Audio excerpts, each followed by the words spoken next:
Hi, I'm Simon, the founder and the Group Chief Executive of Octopus. You probably know Octopus from Octopus Energy, our energy company. Actually, the group is much bigger than that. Just like an octopus, we have three hearts. We're in financial services, we're in energy, and we're in education.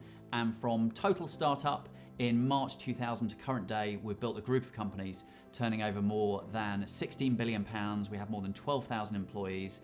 And I have learned hundreds of lessons over the last 25 years, and these videos are designed to share some of those lessons and to help entrepreneurs at the start of their journey. The single hardest thing about growing a business is people. So it's who do you hire and are they the right fit for your business? And I've made this mistake literally dozens of times. So Octopus now is about 10,500, 11,000 people in size. In the first 6-7 years, I interviewed every single person we hired. So I interviewed thousands and thousands of people. The first 400 or 500 people in the group, I interviewed them personally. And I made zillions of mistakes. And my biggest mistake was I kept interviewing them for their functional ability. So I'd see someone's CV, I'd see they were really, really smart. They'd been to Oxford, Cambridge, a great big, brilliant university, got a great degree. And I'd assume that they would share my values and they'd be really good and they'd be part of Octopus, and they turn out not to be. And they were the most damaging individuals for the business. I subsequently, put people into one of two camps. You're either a radiator or you're a drain. And actually the number of people who are functionally very capable and IQ very high, but drains, that is where I had the most frustration probably over the first decade at Octopus. The biggest mistake I made, and what I would try and encourage entrepreneurs to not to make that mistake. It's very painful. I think the biggest lesson an entrepreneur can learn when is how do you interview people? Right, so there's a real skill to interviewing people, and it's trying to work out what are you trying to find out. So you're trying to work out if this person shares your values, you're trying to work out, for me, if they have humility, you're trying to work out how quickly they can think on their feet, and really the biggest determinant of success, certainly at Octopus, is how busy a life that person has chosen to lead up until that point, because it applies to everything in their life. So if you were 5 or 6 and you got your parents to talk about you, and your parents said, Simon would just never keep still. He always had to be busy all the time, whatever he was doing, he's super competitive. That will flow through their life. So when I'm interviewing people, I normally start with what that person's interests are, and it doesn't matter. It could be trail running, it could be knitting, it could be snooker, it could be cinema, it doesn't matter. But if they really love it and they're really passionate about it, they will talk about it with an energy and a purpose and the amount of time they've dedicated to it, which will be very normal to them. But those people are capable of applying the same level of dedication to their work and to Octopus, as long as the purpose and the mission of the business suits their personality. So that's probably the biggest lesson. And then I think you need people with humility. And there's probably my favorite question, favorite couple of questions to ask people. Ask people what embarrasses them, because I think it's a very personal question, and everyone gets embarrassed by things, but very few people are able to talk about it. And then I ask people a very unfair question, which is, what? This isn't a normal interview question, but what makes you most vulnerable? Share something that makes you really vulnerable that you wouldn't normally share in an interview. And you get one of 3 answers to that question. You get someone who refuses to answer it. You can't come and work at Octopus. You get the fake answer, which is, sometimes I'm a bit of a perfectionist. That doesn't work. And then you get the real truth.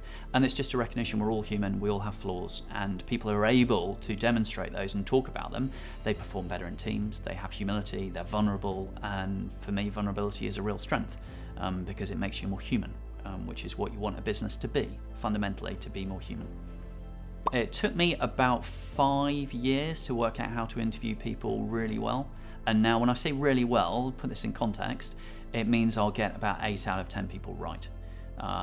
So you always have to recognize every 10 people you hire, there are going to be a couple who aren't right. And when you find out that they're not right, they need to go. And they need to go really quickly, because it's better for them, it's better for me, and it's better for Octopus. And lots of managers don't like doing that because there's conflict involved, it's difficult, it's not nice. But actually long term it's the right thing to do. There's a massive difference between someone who is remarkable in your business and someone who's good. And so if you have a remarkable person, they're normally worth about 10 good people. So remarkable people are on the spectrum just massive outliers, and these people can they're enormously productive, they take people with them, they're brilliant leaders, but you find one of those in every blue moon. I reckon the whole time I've been running Octopus, and we've got 10,500 people, I've found less than 10 of them. But when you find them, they're extraordinary, and they allow you to do extraordinary things. But that's very, very rare.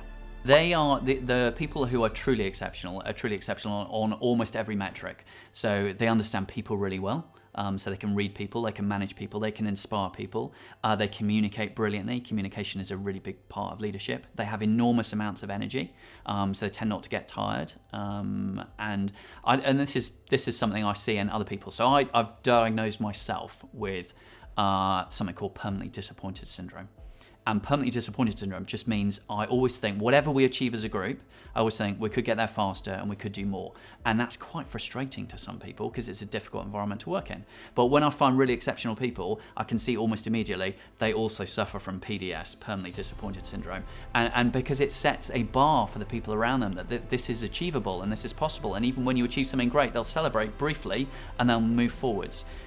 Today, those people are slightly different because they normally understand technology in a way that I don't, because actually the world is fundamentally one based around technology. It allows businesses to scale at a speed they've never scaled before, right? And didn't have that back in 2000. I didn't understand that. But now I understand when we're building businesses, you absolutely need it. The worst hires I've ever made, I'm not going to put any names to them because that would be embarrassing, but I subsequently developed this test. And the test is how good you think you are divided by how good you really are. And if that ratio is ever more than 1, I think you're pretty much unemployable. And in financial services, there are lots of people where that ratio is more than 1. So it's a lack of humility. It's a thinking that someone is really special because it plays out in the dynamic in the rest of the team. They think they're more important. They think we're always right. They can't change their opinion. They're not flexible. They're not open-minded. Those people, and I can think of quite a few that I've hired like that, they're just not nice. And I almost have the diary test when I look down my diary and I say, oh, I'm spending time with him or her. Or when you're one of those, that kind of drains, and I'm like, that's not good. And so it's a lesson to myself. When I have that diary test and it kind of makes me groan, well, then they shouldn't work at Octopus because it's not good for them, it's not good for me, it's not good for the business. So when I'm hiring people, the thing that overrides everything else is I'm hiring for values. When we assess people at Octopus and we rate them on 2 metrics. We rate them on the what and the how. And the what is a function of how you're delivering against the hard objectives we set. This is your functional ability. And the how is about your behaviors and your values. And we actually pay you, it's equally weighted. So your behaviors and values are as important as what you've delivered. That's quite rare for a company. But for me, the one is much more important than the other. So your values and your behaviors, your how you do things is way more important. So I think back to the beginning of Octopus, what were we trying to hire for?